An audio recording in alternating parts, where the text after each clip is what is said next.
Quand on a la joie d'ouvrir un nouveau salon de coiffure à Genève, mi-octobre, avec toute l'effervescence que cela suscite et la tristesse de devoir le fermer quelques jours plus tard, on imagine que c'était une période terrible, compliquée à vivre. En effet, c'était pas quelque chose d'évident à vivre. C'était un coup dur. On était sur une excellente lancée et de devoir, du jour au lendemain, dire à nos coiffeuses qu'elles n'allaient plus venir travailler, dire à nos clients qu'on allait arrêter et on ne sait pas combien de temps, c'était effectivement pas évident. 20 jours d'activité au total, c'est le pire des timings, c'est le plus difficile des lancements. C'est un lancement challenging pour rester positif parce qu'effectivement, on a fait un excellent chiffre d'affaires. Tous les commerçants du quartier nous ont extrêmement bien reçus parce qu'ils étaient contents qu'à la rue École de Médecine, il y ait un peu de diversité parce qu'aujourd'hui, il y a beaucoup de cafés, restaurants. Et là, on arrive avec un salon de coiffure qui est en plus qu'un salon de coiffure parce qu'il y a également un concept store où on vend des accessoires de mode, de la littérature. Et surtout, les clientes ont plébiscité notre service parce qu'on était, dès le premier jour, remplis. Et donc, c'est vraiment un arrêt en plein vol. Karine, vous comprenez cette polémique qui dit « les salons de coiffure ne sont pas considérés comme des commerces jugés essentiels ». Alors, je comprends la nécessité de fermer les commerces en temps de pandémie. Par contre, à mon avis, un salon de coiffure, c'est un véritable lieu de vie, un véritable lieu de socialisation, où les clientes viennent nous voir pour qu'on puisse prendre soin d'elles, pour échanger avec d'autres personnes. Parce que comme le disait tout à l'heure Sylvie, on n'est pas juste là pour de la coiffure. Il y a une véritable vie sociale autour de ce salon. Il y a cette différence de traitement. Les coiffeurs du canton de Vaud sont autorisés à rouvrir. Ceux de Genève ne le sont pas. Vous avez une enseigne sur Lausanne, une sur Genève. Comment vous vous positionnez ? Alors on comprend la différence de traitement parce que la situation aux urgences à Lausanne n'est pas la même qu'à Genève.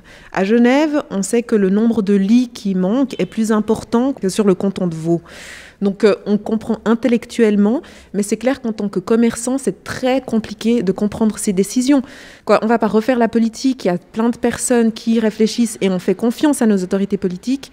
Simplement que pour l'économie et pour le marché, c'est très difficile et on résiste, on est hyper enthousiaste, mais c'est quand même nous mettre des bâtons dans les roues assez important. Pardon de la question basique, Karine, mais c'est quoi le quotidien d'un salon de coiffure qui ne tourne pas ? Pour nous, concrètement, c'est vrai que nos coiffeuses ne travaillent pas, mais nous, on ne s'arrête pas pour autant.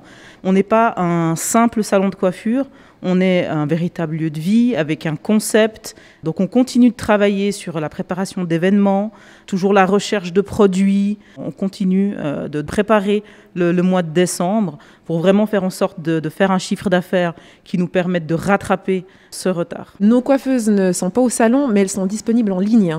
Et c'est comme ça aussi qu'on vit notre quotidien pendant la fermeture. C'est qu'on a vraiment essayé de renforcer notre présence en ligne pour rester disponible pour nos clients et pour les personnes qui ne nous connaissent pas.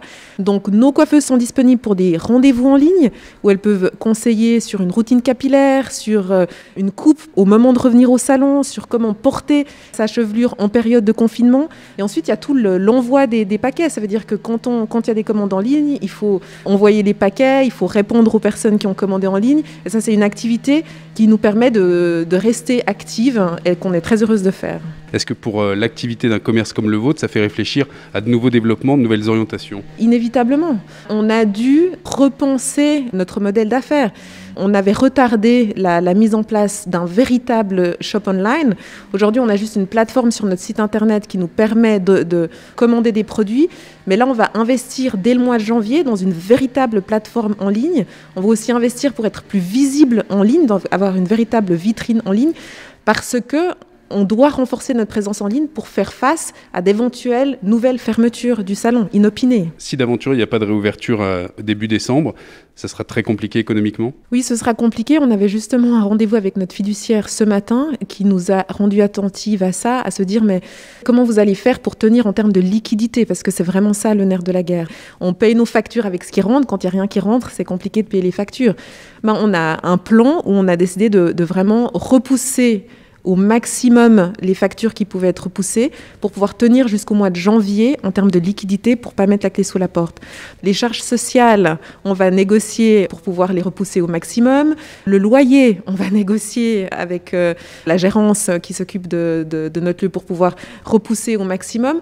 On va faire en sorte d'avoir des arrangements de paiement avec tous nos créanciers pour tenir jusqu'au mois de janvier. Mais c'est terrible en fait de se dire que pour notre survie, on est obligé de faire ce travail-là et ça demande de l'énergie et de l'effort supplémentaire. Négocier avec chacun des créanciers, ne pas savoir si ce sera oui, non, être en gros en situation de survie, de sursis en fait.